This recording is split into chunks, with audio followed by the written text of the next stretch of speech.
Diamond Harbour road national highway 117 নম্বর জাতীয় সড়ক দেখতে পাচ্ছেন। এটা ইন্ডিয়ান অয়েলের পেট্রোল পাম্প। এই দেখতে পাচ্ছেন ইন্ডিয়ান অয়েলের পেট্রোল পাম্প।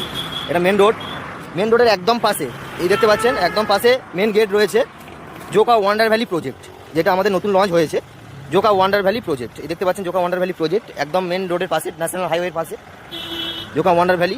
এখান দিয়ে আমাদের রাস্তা যাচ্ছে, এগুলো রোড 25 ফুটের রোড। দেখুন কাস্টমার ভিজিট করতে এসছে মেন রোড থেকে। এই যে মেন রোড দেখতে পাচ্ছেন, এই মেন রোড থেকে আমাদের 500 মিটার ডিস্টেন্সে গিয়ে প্লট স্টার্ট হচ্ছে। এখানে স্টার্টিং হচ্ছে 2,40,000 থেকে 3.5 লাখ পর্যন্ত।